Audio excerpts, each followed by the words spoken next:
As soon as their jolly boat touched the sand, they roared ashore, charging the waiting goblins. It was a short fight, and within moments the greenskins was running for their lives, and the pirates were rewarding themselves with a swift totter run. The decadent pirate principality of Sartosa, known more politely by its swashbuckling inhabitants as the Free City of Sartosa, or simply the City of Pirates, is an anarchic pirate island stronghold located within the southern reaches of war-torn Tilea, off the coast of the Tilean city-state of Lucini. This island is a notorious haven for criminals, harbouring all manner of pirates, brigands, lawless mercenaries, and anyone wanting to avoid the various legitimate powers of the old world. It is a tremendously dangerous place, where drunken pirates press gang unsuspecting individuals, brawls and duels are an hourly occurrence, and thieves ply the dirty, crowded docks, looking for easy marks. Despite the risks, however, it is a place where someone with the toughness and willpower to survive can not only live, but thrive, far from the yoke of unfair taxes, overbearing noblemen, and stringent laws. From Sartosa to Araby in the south, the border princes to the east, and the mainland past the great ocean, exotic lands await. In short, Sartosa is a perfect place for finding fame, plunder, and endless adventure. "Aye, father," I said manfully, "it's goodbye to sleepy Wilderham forever. I go out in fear of me enemies, but also to a new life of adventure, fame, and fortune." The island of Sartosa is a craggy, rocky rise of land formed long ago by a now mostly dormant volcano called Mount Ertina. The island is constantly buffeted by trade winds that sweep in from the west, creating swift currents prized by the pirates calling the place home. There are few beaches and shoals to the island, since most of the landmass is uplifted above the sea by limestone cliffs which rise from dozens to hundreds of feet to the air. These walls are riddled with untold numbers of caves, tunnels, and hollows, many of which are accessible from the water, making them particularly sought after by pirates who wish to make a pirate base inside the borders of the city itself. Only a few of the largest caves, relatively close to the city of Sartosa, have been explored with any thoroughness. Sailors tell of several caves that are yet to be explored, and rumours and tall tales abound of what treasures, monsters, and forbidden things can be found inside. Thanks to Mount Ertinia, the soil of Sartosa Island is very fertile, but the abundance of rocks and small stones makes farming an arduous process. Most farms are close to the city, with several more scattered around the island.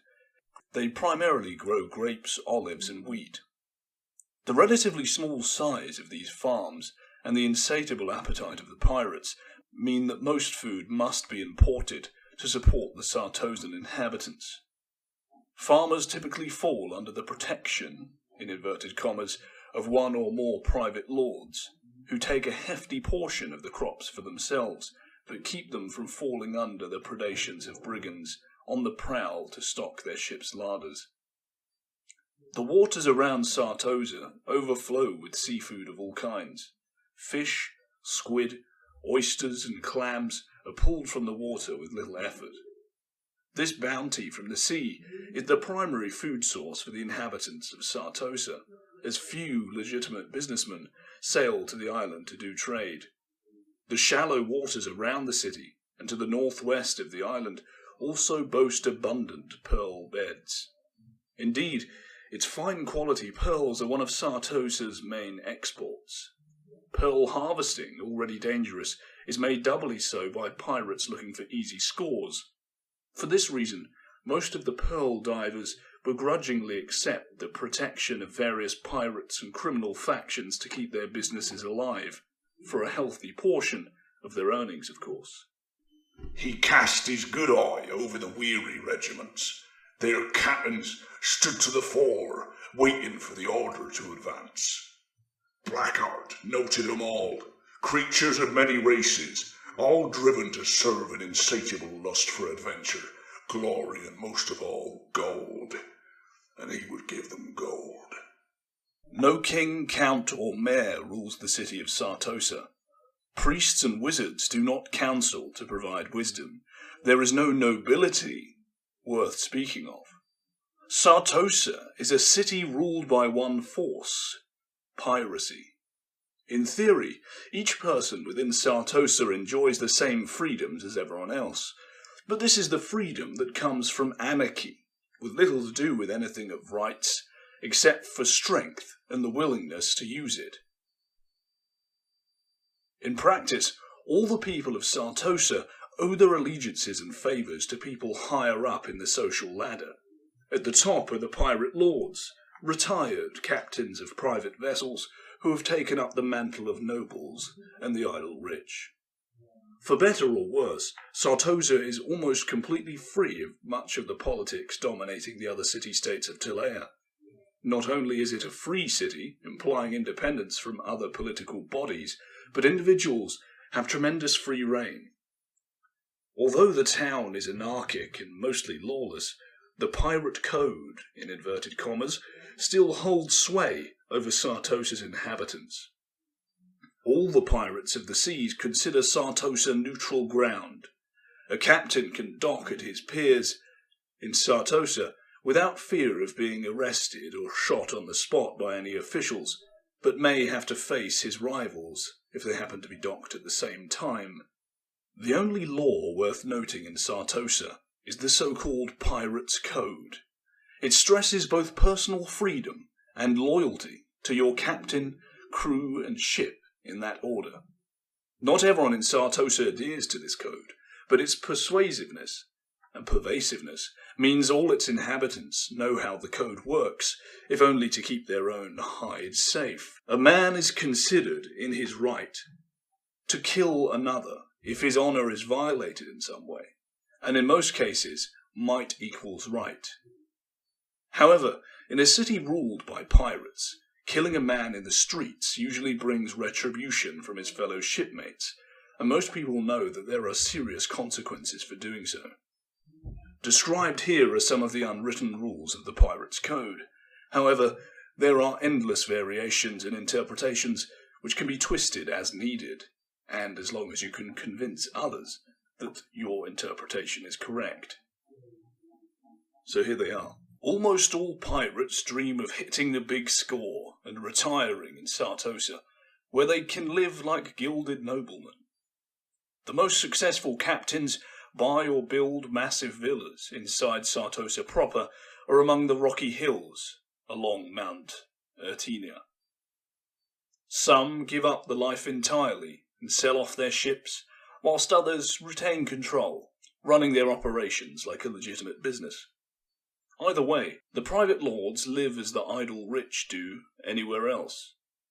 As the richest and most influential people on Sartosa, the pirate lords often act as the de facto leadership there, settling disputes and making suggestions that would be akin to law in other lands.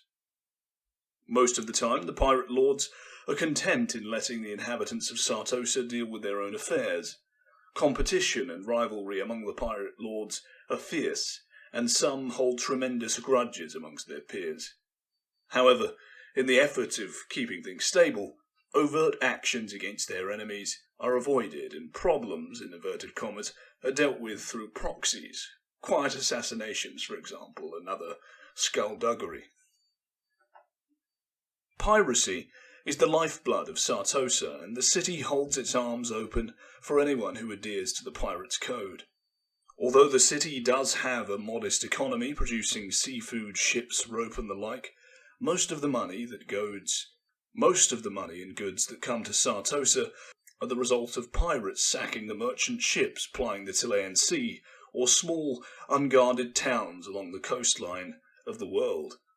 Though the nobles of Tilea have no legal powers or authority over Sartosa, they do have a significant sway over business in Sartosa and, ironically, are the largest trade partners. It's common knowledge that nobles and merchants of other city-states often hire the pirates of Sartosa to haul cargo, guard their ships, and prey upon the ships of their competitors, although everyone denies it when it does happen. Nobles, their proxies and rich merchants often make journeys to Sartosa to employ a captain and his ship for all manner of illegal and illicit businesses.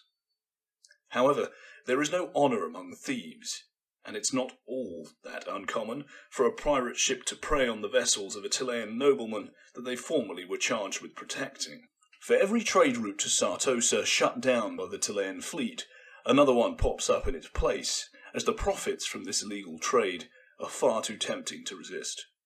Those city-states fed up with the predations of Sartosan pirates have attempted several times over the centuries to lay siege to the city, but failed every time, of course, as the pirates of the city band together in such times to create an impregnable screen of galleons and cutters that decimate every fleet.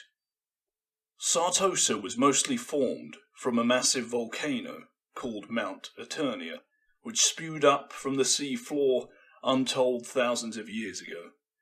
A favourite Sartosan tale explains that the island was created when a young sailor, cast adrift when his ship was destroyed, called out to the gods to save him in exchange for his eternal pledge of loyalty. None of them responded, except for Renald the trickster, who obliged him by forcing an island to rise up out of the water in a gout of fire and molten lava. However, this presumptuous action angered Manan, the god of the seas. In order to placate him, Renald ordered the sailor to pay homage to both he and Manan with offerings of gold and plunder. The sailor, seeing no other choice, took up piracy to pay off his burden, and became the most notorious pirate of all, Jack of the Sea. There's no shortage of tales involving Jack of the Sea and his exploits, and he has come to be seen as an aspect of Renald himself. Mount Ertinia is now mostly dormant, though it occasionally releases great plumes of steam and ash that sometimes rain down on the city below. The inhabitants of Sartosa are particularly proud of the volcano that dominates the skyline and see it as a patron of sorts. Sailors approaching the Sartosan shore pour a portion of rum into the sea upon seeing the volcano on the horizon, accompanied with a cry of "Ertinia ho!" It's very important to understand the minds of these fellows. Some, they're only interested in a gold. Gold, gold, gold. That's all they care about. Others, well, they have their heads in the clouds, and it's all exploring and discovering. They say, I was the first person to discover this famous temple, and I wasn't the first person to sail on such a sea. And they is forever boasting and telling enormous whoppers, when we all know there's never been further than the Blood River. Then again, some are just here for the fighting, or the beer, or the ladies. And you have to watch them fellows pretty closely, I tell you. The city of Sartosa sits on a rocky island just south of the Tilean Peninsula. Since Sartosa is the most important thing on the island, most travellers refer to the island and the city by the same name. Given the distance from the rest of the Tilean city-states, Sartosa is free from most of the political posturing that happens on the mainland. Although distance is something of a boon, it and the city's unsavoury character makes the city less attractive to any kind of settler outside of the pirates that come to port. Despite being a city, Sartosa actually has a small native population, only swelling to numbers in keeping with other cities when pirates stop for a month or so to spend their filthy lucre. It is a patchwork city, cobbled together from many different cultures and races over countless centuries. The houses that line the streets are a riot of different styles, colours and shapes, from fine stucco villas with red-tiled roofs to shanties cobbled together from driftwood and old sailcloth. In the oldest portion of the city, some buildings are ancient beyond compare, built from solid stone and seemingly designed by no human mind. No one knows who crafted these strange buildings or what their original purpose was. The people of Sartosa are just as varied and mixed as their architecture. Tileans rub elbows with Norsemen mercenaries and people of the Empire haggle and fight with Bretonnians. Even more exotic people with odd skin colours and bizarre accents from far away walk the streets as well. The island stronghold of Sartosa has weathered fierce invasions for many long centuries against many foreign invaders. Most of these invaders typically just integrate themselves into the island's society, while others are repulsed by the fierce raids of the island's many pirate fleets.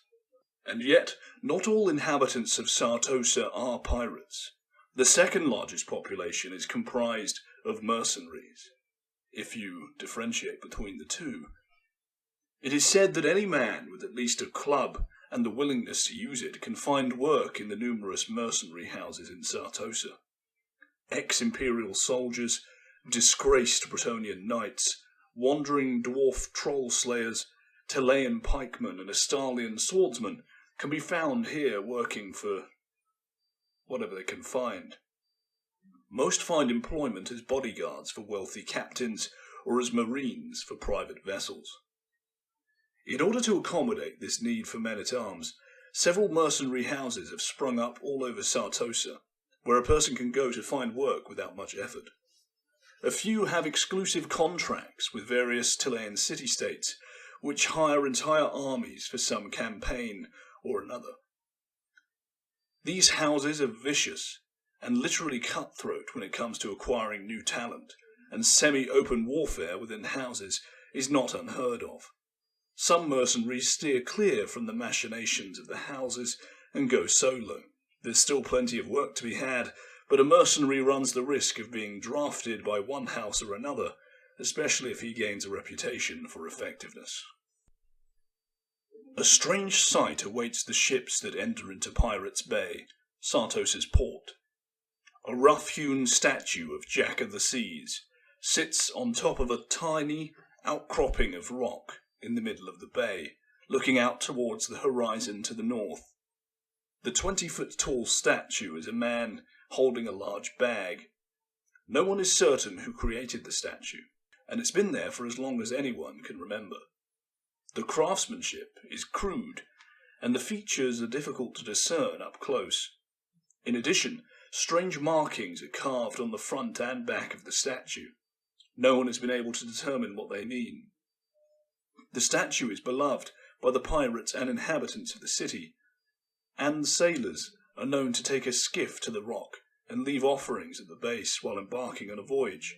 Every few years, tales go about the taverns that the statue is more than it seems. A treasure is buried underneath. The strange writing is a map, or the statue comes to life.